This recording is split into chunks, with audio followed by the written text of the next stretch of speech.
नमस्कार दोस्तों, एक बार फिर से स्वागत है आप सभी का तुल्यारेस के इस डिजिटल प्लेटफॉर्म पर। और इस समय दोस्तों हम रोजाना बात करते हैं रीट एसएसटी के कुछ इंपॉर्टेंट क्वेश्चंस के विषय में।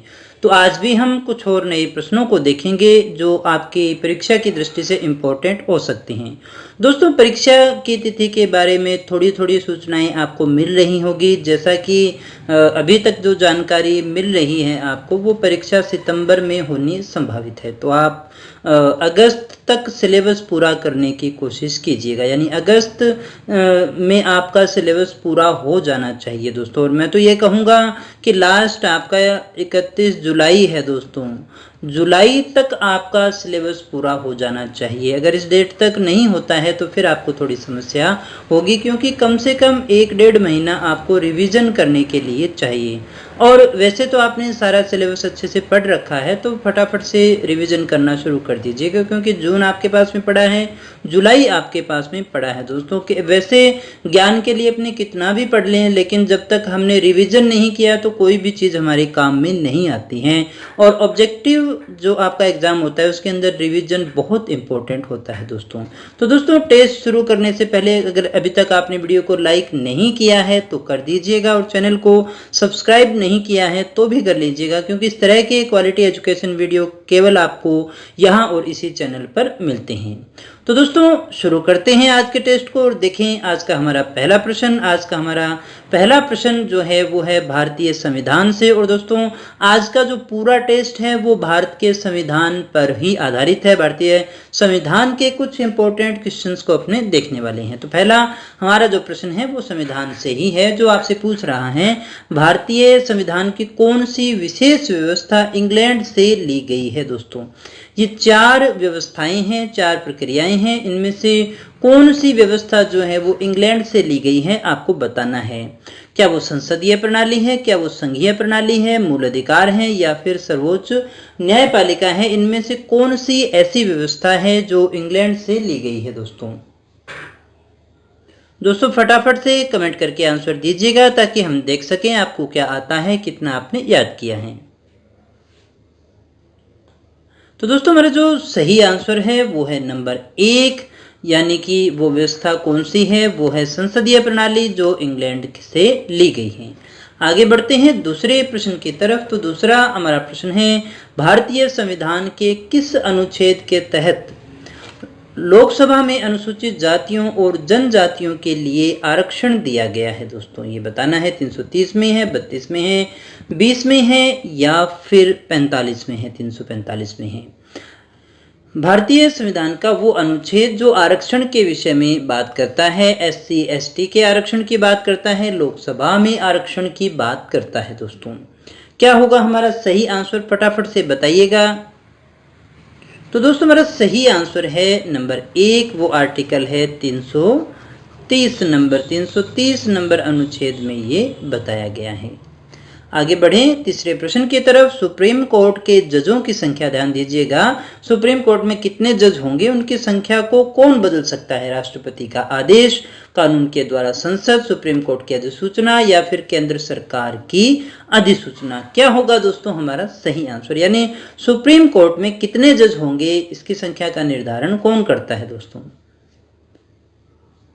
तो दोस्तों, हमारा जो सही आंसर है इनमें से वो है नंबर 2, कानून के द्वारा संसद जो है इनकी सदस्य संख्या को निर्धारित करती है। संसद जो है उसे ही कानून बनाने का अधिकार है। संसद के कानून के द्वारा जजों की संख्या को बदला जा सकता है। अगर हम प्रारंभ की बात करें तो सुप्रीम कोर्ट में 7 ही जज हुआ करते थे।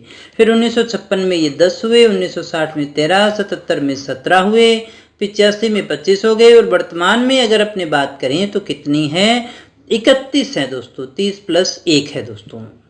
आगे बढ़े चौथे प्रश्न की तरफ। चौथा हमारा प्रश्न है भारत में एक राज्य में कार्यकारी शक्तियां जो हैं उनके संदर्भ में कौन सा कथन सही है।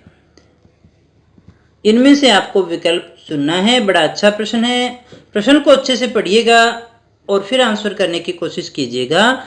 यानी 3 कथन हमारे पास में है। पहला है राज्य की कार्यकारी शक्ति राज्यपाल में निहित होती है। दूसरा जो है वो है कि राज्य में वास्तविक कार्यकारी प्राधिकरण मंत्री परिषद होती है। राज्य में सभी कार्यकारी निर्णयों को मुख्यमंत्री के नाम पर लिया जाता है। दोस्तों क्या है इनमें से हमारा सही आंसर, आपको फटाफट से कमेंट करके बताना है। केवल एक है, एक व दो है, केवल दो व तीन है, केवल तीन है, केवल एक, दो और तीन है। दोस्तों क्या है हमारा सही आंसर, तो चेक कीजिएगा दोस्तों। सही आंसर हमारा नंबर एक, यानी कि ये कथन सही है, ये सही है, ये सही नहीं है। तो इसमें गलत क्या है दोस्तों, सभी कार्यकारी निर्णयों को मुख्यमंत्री के नाम पर लिया जाता है, नहीं, बल्कि किसके नाम पर लिया जाता है दोस्तों, राज्यपाल के नाम पर लिया जाता है।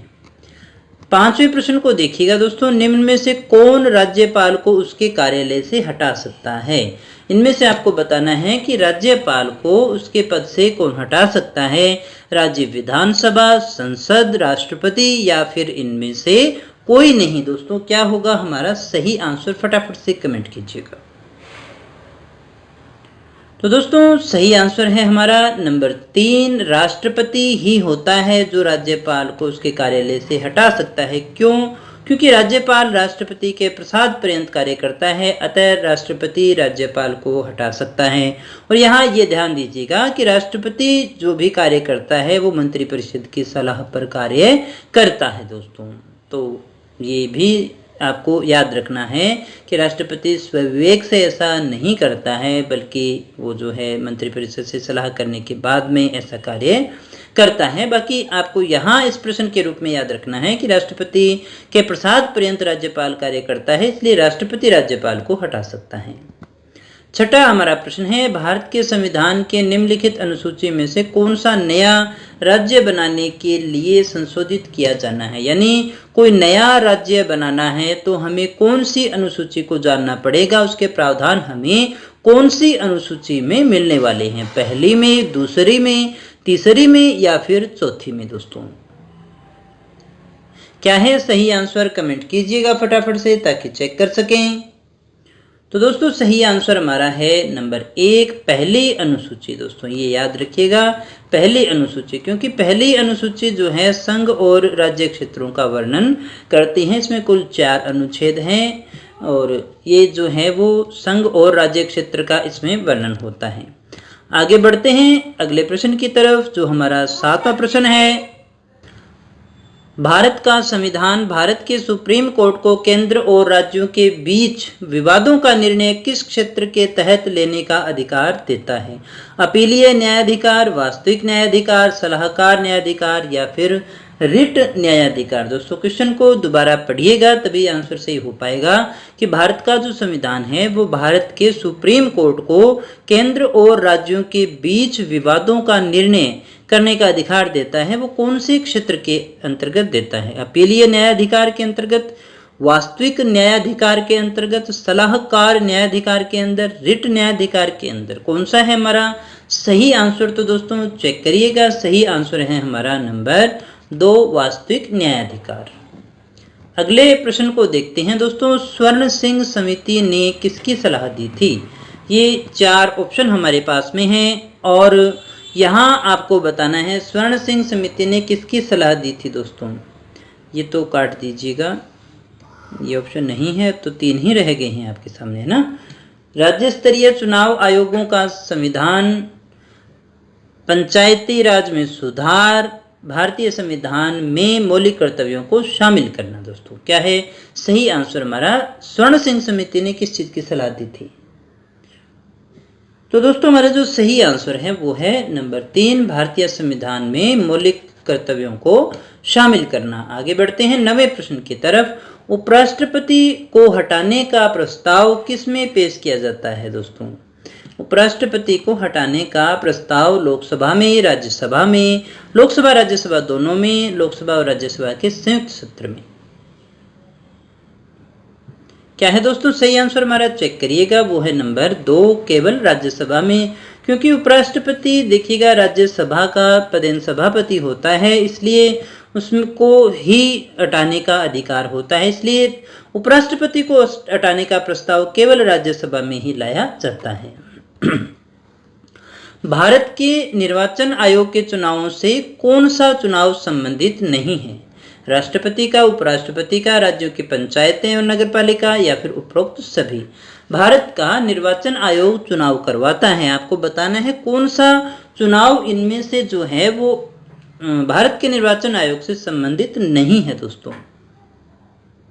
तो यहाँ जो सही आंसर है हमारा, चेक कर लीजिएगा, नंबर 3 है, क्योंकि ये राज्य निर्वाचन आयोग का अधिकार क्षेत्र में आता है, भारत के अंतर्गत नहीं आता।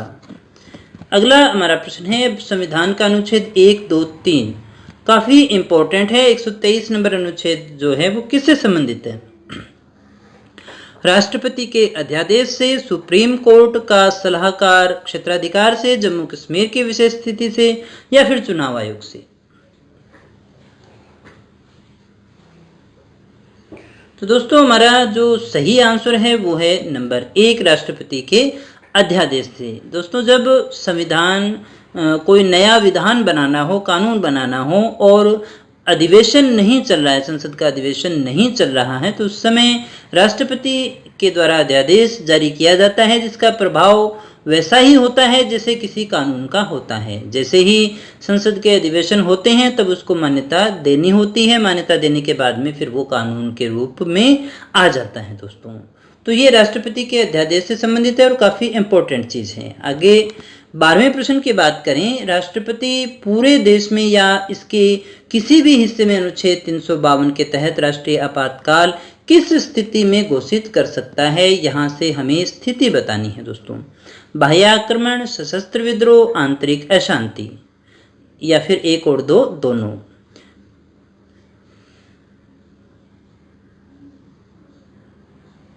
तो दोस्तों क्या है सही आंसर, चेक करिएगा, वो है नंबर 4, यानी बाह्य आक्रमण और सशस्त्र विद्रोह। ये दो शब्द यहाँ पर लिखे गए हैं दोस्तों, बाह्य आक्रमण और सशस्त्र विद्रोह के आधार पर। आगे बढ़ते हैं अगले प्रश्न की तरफ। तो अगला हमारा प्रश्न है, निम्न में से किन बिलों के लिए संसद के दोनों सदनों की संयुक्त बैठक करके गतिरोध को हल करने के लिए कोई संवैधानिक प्रावधान नहीं है? दोस्तों ऑप्शन आपके सामने है, लेकिन इसके लिए आप प्रश्न को दोबारा से पढ़िएगा।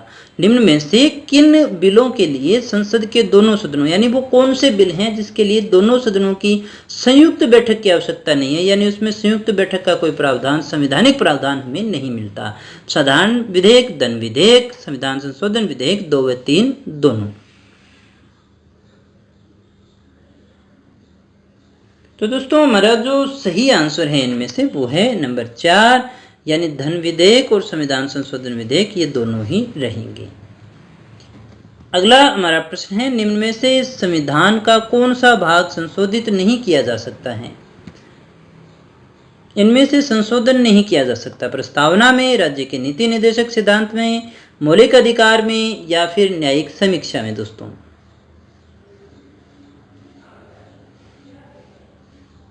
तो दोस्तों क्या है सही आंसर हमारा, वो है नंबर 4, न्यायिक समीक्षा। क्योंकि न्यायिक समीक्षा जो है वो हमारे संविधान का आधारभूत भाग है जिसमें संशोधन नहीं किया जा सकता है। तो चौथा ऑप्शन हमारा बिल्कुल सही है दोस्तों। तो ये जो इनमें संशोधन किया जा सकता है। आगे बढ़ें अगले प्रश्न की तरफ।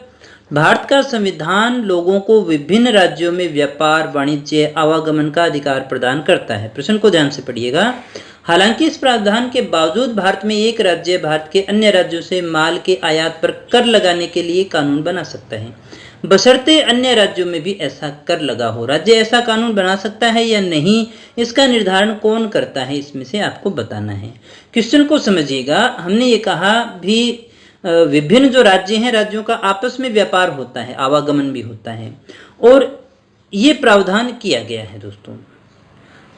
इस प्रावधान के बावजूद भारत में एक राज्य भारत के अन्य राज्यों के माल के आयात पर कर लगाने के लिए कानून बना सकता है, यानी एक राज्य दूसरे राज्य पर कर लगाने के लिए कानून बना सकता है इस संबंध में, लेकिन वैसा कानून जो है, वैसा टैक्स उस राज्य में भी होना चाहिए। तो राज्य ऐसा कानून बना सकता है या नहीं, इसका निर्धारण कौन करेगा? राज्य, संसद, राष्ट्रपति या फिर प्रधानमंत्री? क्या है दोस्तों हमारा सही आंसर? तो दोस्तों सही आंसर हमारा नंबर 3 है। ये अधिकार है राष्ट्रपति के पास में। दोस्तों आर्टिकल 303 के अनुसार भारत में एक राज्य भारत के अन्य राज्यों के माल पर आयात कर लगाने के लिए कानून बना सकता है, लेकिन अन्य राज्यों में भी ऐसा ही कर लगा हुआ होना चाहिए। ऐसा कर राज्य लगा सकता है या नहीं लगा सकता, इसका निर्धारण कौन करेगा? राष्ट्रपति करेगा। क्लियर हो गया होगा। तो फिर अगले प्रश्न को देखते हैं। राज्यों और केंद्र के बीच राजस्व साझाकरण व्यवस्था को हल करने के लिए वित्त आयोग रखने का प्रावधान संविधान का भाग है, किसके तहत ये किया जाता है? दोस्तों सिंपल लैंग्वेज में इस क्वेश्चन को देखें तो ये है कि वित्त आयोग का गठन जो है वो प्रावधान किस अनुच्छेद में दिया गया है? 265 में, 270 में, 274 में या फिर 380 में? तो दोस्तों सही आंसर है हमारा वो है नंबर 4। वित्त आयोग का संबंध जो है वो आर्टिकल 280 से है। अगला हमारा प्रश्न, गोपनीयता का अधिकार जीवन और व्यक्तिगत स्वतंत्रता के अधिकार का एक हिस्सा है, जिसके तहत भारत के संविधान के निम्नलिखित अनुच्छेदों में से एक है। ये किसमें दिया गया है दोस्तों? गोपनीयता यानी निजता का जो अधिकार है वो जीवन और व्यक्तिगत स्वतंत्रता के अधिकार का ही एक भाग है। और ये अधिकार हमें किस अनुच्छेद में मिलता है? 17, 19, 21 और 23। दोस्तों क्या है हमारा सही आंसर? दोस्तों सही आंसर हमारा 3 नंबर है, आर्टिकल 21 ही है। जीवन जीने का अधिकार, जीवन और स्वतंत्र व्यक्तिगत स्वतंत्रता के अधिकार का ही ये एक पार्ट है। आगे बढ़ें अगले प्रश्न की तरफ। निम्न में से किसके अनुसार भारत के राष्ट्रपति को क्षमा, राहत या छूट देने या किसी अपराध के दोषी व्यक्ति को किसी अपराध की निलंबित, अनुमोदन या मात्रा को कम करने की शक्ति है? दोस्तों मात्रा कर लीजिएगा उसका, मात्रा को कम करने की शक्ति है दोस्तों। यानी यहाँ पर सीधे सीधे बात हो रही है राष्ट्रपति के क्षमादान की शक्ति का। तो आपको ये बताना है कि कौन से आर्टिकल में है ये, 70, 72, 74, 76। यानी राष्ट्रपति की क्षमादान की जो शक्ति है, यानी किसी को दंड दिया गया उसको क्षमा करने के लिए अंतिम याचिका जहां लगाई जा सकती है। तो दोस्तों सही आंसर हमारा नंबर 2, 72 के अंदर, अनुच्छेद 72 में ये प्रावधान है। निम्न में से कौन सी त्रिस्तरीय पंचायती राज प्रणाली की सिफारिश के लिए समिति का गठन माना जाता है? यानी कौन सी समिति है जो त्रिस्तरीय पंचायत राज प्रणाली की सिफारिश के लिए जानी जाती है? बलवंत राय मेहता समिति है, अशोक मेहता समिति है, जीवीके समिति है या फिर सरकारिया आयोग है? तो दोस्तों सही आंसर हमारा नंबर 1 है, वो है बलवंत राय मेहता समिति। सभी का सही होना चाहिए। बात करें आज के अंतिम प्रश्न की, तो निम्न में से किसको देश के वित्त का संरक्षक माना जाता है? देश का जो वित्त है उसका संरक्षण किसे मानते हैं? प्रधानमंत्री को, वित्त मंत्री को, भारत के नियंत्रक को या फिर आरबीआई को? तो दोस्तों सही आंसर जो है हमारा वो है नंबर 2, वित्त मंत्री को ही वित्त का संरक्षक माना जाता है। तो दोस्तों ये थे हमारे आज के प्रश्न। उम्मीद करता हूँ आपने काफ़ी कुछ सीखा होगा। अगर सच में सीखा है तो वीडियो को लाइक करके बताइएगा। कोई अच्छा सा कमेंट है आपके लिए या फिर कोई सुझाव है मेरे लिए तो फिर आप उसे कमेंट करके ज़रूर बताइएगा।